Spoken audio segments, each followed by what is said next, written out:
Hello, my name is Tamara Woitis, and I'm here to talk to you about Christian traditional learning and gaming. So let's go. Child, we play a game.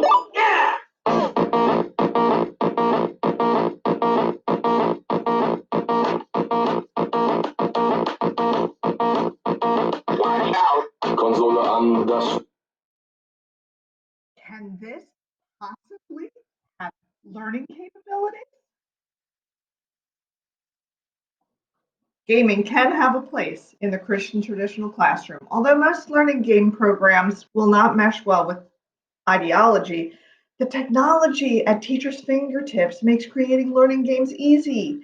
Teachers willing to make use of YouTube to create different types of games for multiple lessons or levels is just incredible. I want to start with a couple of video links and show you how easy it can be to incorporate in a kindergarten classroom even. So let's watch for a minute. Hi guys, welcome to my channel. Alright guys, so I'm going to show you how I created an escape room type thing for my kindergartners. The first one I did was an escape room to the forest, and they had to match the correct picture to the word family. If they got it correct, then they will help me find items to navigate through the forest. If not, then it will send them back to the problem to try again. Another one that I did was for them to help me find items in the room so that I can go to the beach. So this is what this one looks like. And I added audio to the first slide because, again, I had kindergartners and they may not be able to read the instructions. So it's very important that you understand your level and that you add audio into the background. This doesn't matter whether it's kindergarten or upper level. It's very important because we need to access all the entry points for learning. And some children are auditory learners, some children are visual learners, some children are tactile learners. So we really need to cover our bases when we talk about those things. So we're going to just listen for just a minute more. Addition problems correctly. And I do have a video on how to add audio into Google Slides on my channel. So they start off with the first problem. 3 plus 2 equals 4. Oh, try again. So we have to go back. So if they get it wrong, it actually leads them into another area where they get to practice getting 3 plus 2 and how it goes to 5 before they come back to the problem to solve it again. This is a wonderful way to have students be able to repeat things and learn. The next video that we're going to watch, it talks about creating locks. Locks are the way that you can schedule your Google in an escape room to, well, I call it an escape room, where you, if it's wrong, you go here, and so it'll take you maybe to a review. If you're right, you get to go to the next step. So we're just going to listen for a moment on this one. Escape rooms to run in your classroom. No more physical locks, no more physical boxes if you don't want to have those things. This is a cheaper alternative and still has the same impact that physical locks and boxes have. All right, here we go.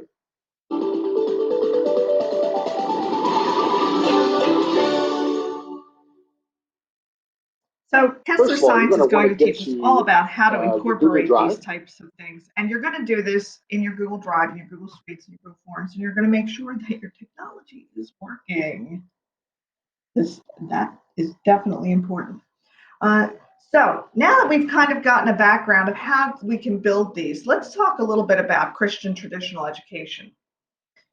We know that the faculty, teachers, the authority, the student is absolutely the learner. The knowledge is passed down as facts and concepts from the teacher to the student. The classroom is an individual learning opportunity. It should be competitive, and grading should be personal and accountable and standard-based. So this is important. We need to make sure that we're standard-based. Teachers must reflect on the calling and the principles of Christian educators. The teacher should find ways to incorporate and include God and creation into the game.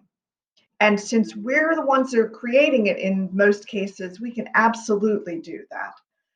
We should also be able to relate game learning style to real life skills.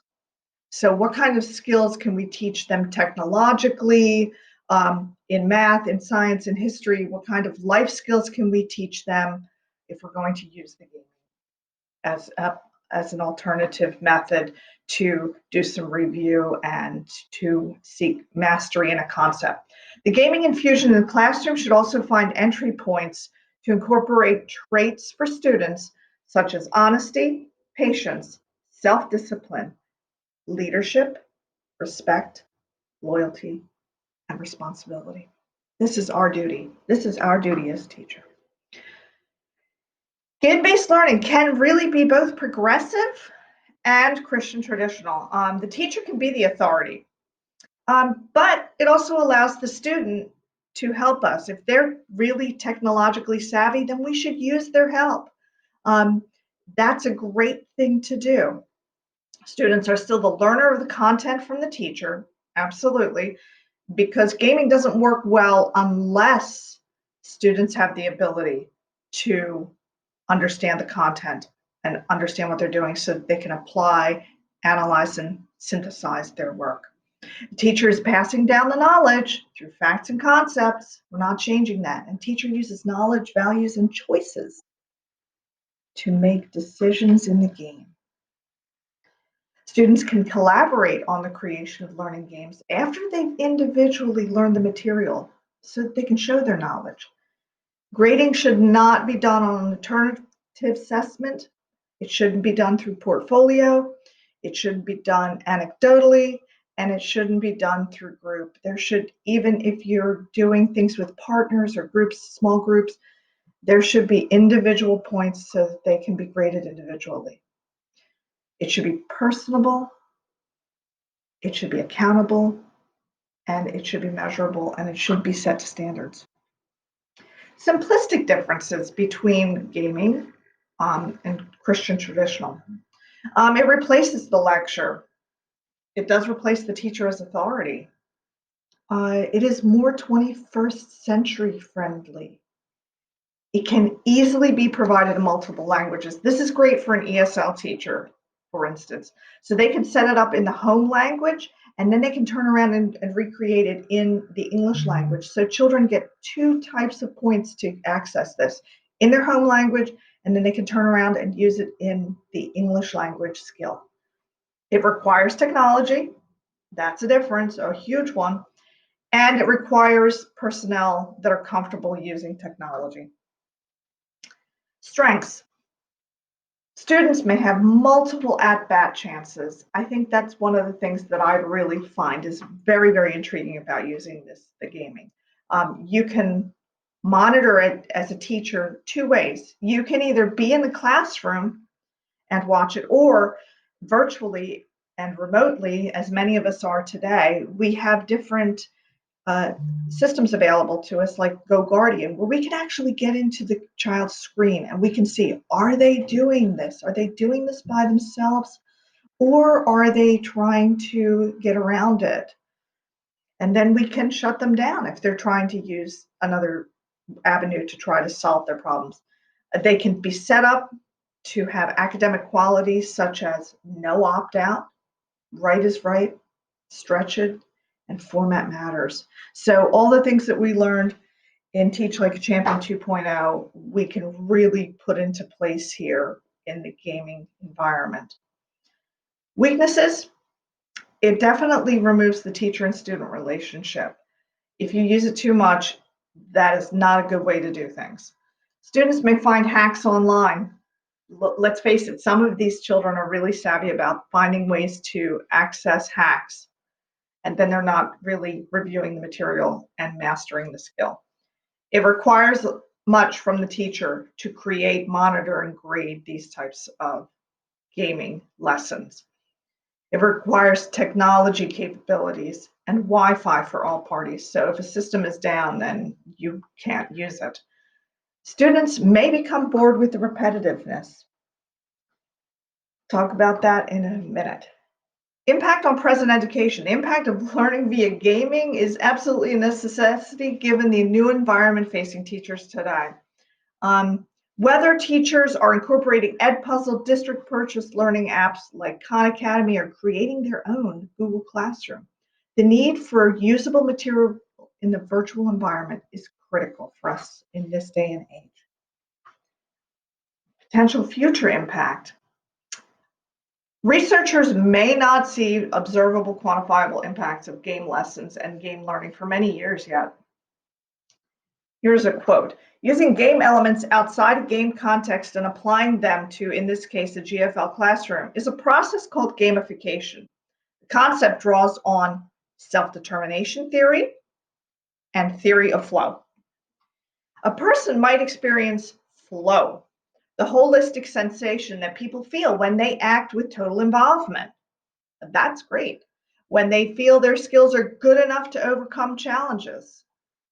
So sounds like really, really good information.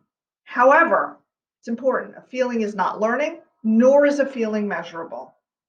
Data will need to be collected in neutrality over time to base a valid argument for or against gamification.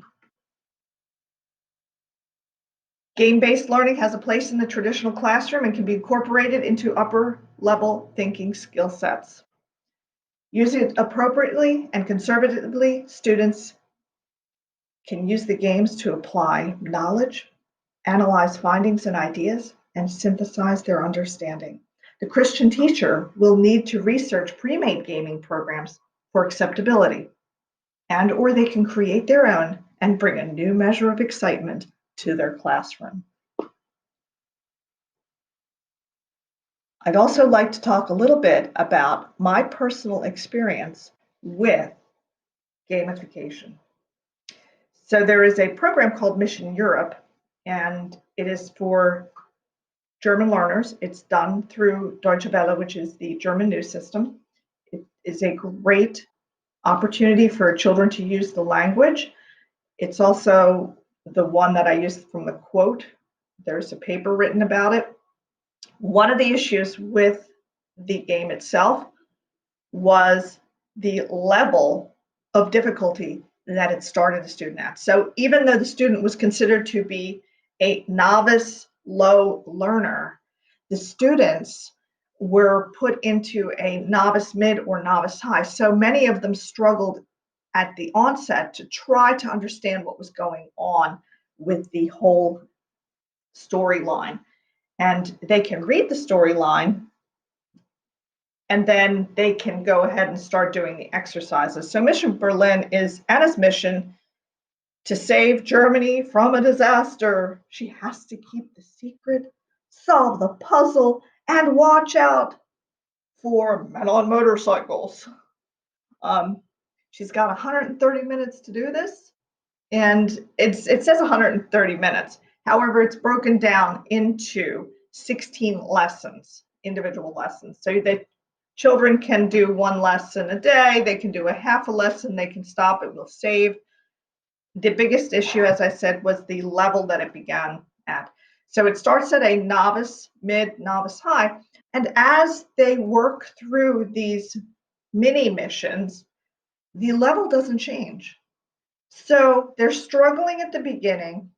In the middle, they're getting okay with the knowledge, the gaming process that it's using, because the gaming process doesn't change, and also the types of questions that are set up, because they're the same. But by the end, the students are getting bored because now they understand the setup, so there isn't really a challenge. So I think gaming is great. I use it in my classroom for a directional test that I used to have to do around a school building. Now I can do it right in the classroom, still having the same kind of fun. Children have to find their way to a certain destination. And if they use the wrong directions, it reviews the concepts and brings it back to them again so that they can answer it again in a different way.